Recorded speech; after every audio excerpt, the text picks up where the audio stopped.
Hebrews 11. Faith in action. Now faith is confidence in that what we hope for, as assurance about what we do not see. This is what the ancients were commended for. By faith we understand that the universe was formed at God's command, so that what is seen was not made out of what was visible. By faith Abel brought God better offering than Cain did. By faith he was commended as righteous, when God spoke well of his offerings. And by faith Abel still speaks, even though he's dead. By faith Enoch was taken from this life, so that he did not experience death. He could not be found because God has taken him away. For before he was taken, he was commended as one who pleased God. And without faith it is impossible to please God, because anyone who comes to him must believe that he exists, and that he rewards those who earnestly seek him.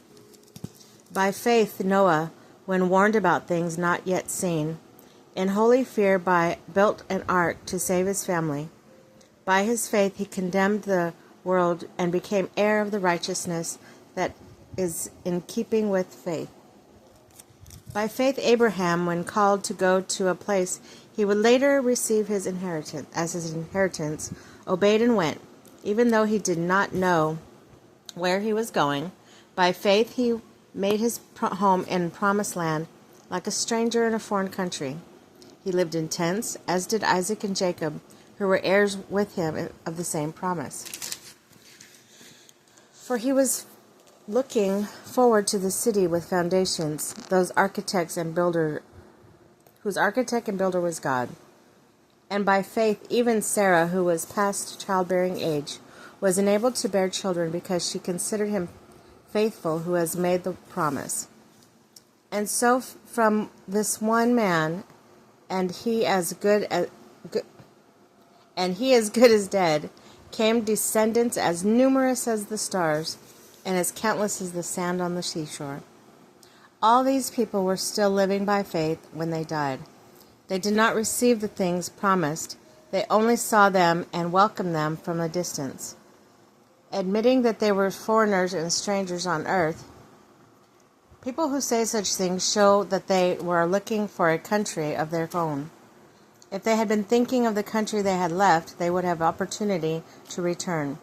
Instead, they were longing for a better country, a heavenly one. Therefore God is not ashamed to be called their God, for he has prepared a city for them. By faith Abraham, when God tested him, offered Isaac as a sacrifice. He who had embraced the promises was about to sacrifice his one and only son, even though God had said to him, "It is through Isaac that your offspring will be reckoned." Abraham reasoned that God would even raise the dead, and so in a manner of speaking he did receive Isaac back from death. By faith Isaac blessed Jacob and Esau in regard to their future. By faith Jacob, when he was dying, blessed each of Joseph's sons, and worshipped as he leaned on the top of his staff. By faith Joseph, when the end was near, spoke about the exodus of Israelites from Egypt and gave instructions concerning the burial of his bones. By faith Moses' parents hid him for 3 months after he was born, because they saw he was no ordinary child, and they were not afraid of the king's edict. By faith Moses, when he had grown up, refused to be known as the son of Pharaoh's daughter.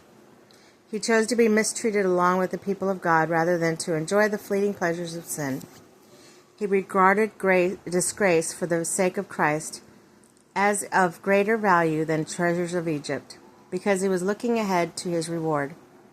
By faith he left Egypt, not fearing the king's anger. He persevered because he saw him who was invisible. By faith he kept the Passover and the application of blood, so that the destroyer of the firstborn would not touch the firstborn of Israel. By faith the people passed through the Red Sea as on dry land. But when the Egyptians tried to do so, they were drowned. By faith the wall of Jericho fell, and after the army had marched around them for 7 days. By faith the prostitute Rahab, because she welcomed the spies, was not killed with those who were disobedient. And what more shall I say? I do not have time to tell about Gideon, Barak, Samson, Jephthah, about David and Samuel and the prophets, who through faith conquered kingdoms, administered justice, and gained what was promised, who shut the mouths of lions, quenched the fury of the flames, and escaped the edge of the sword, whose weakness was turned to strength, and who became powerful in battle, and routed foreign armies.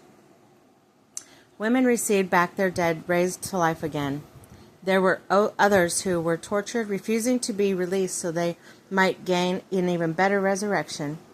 Some faced jeers and flogging, and even chains and imprisonment. They were put to death by stoning. They were sawed in two. They were killed by the sword. They went about in sheepskin and goatskin, destitute, persecuted, and mistreated. The world was not worthy of them. They wandered in deserts and mountains, living in caves and in holes in the ground. These were all them condemned for their faith, yet none of them received what they had been promised, since God had planned something better for us, so that only together with us they would be made perfect.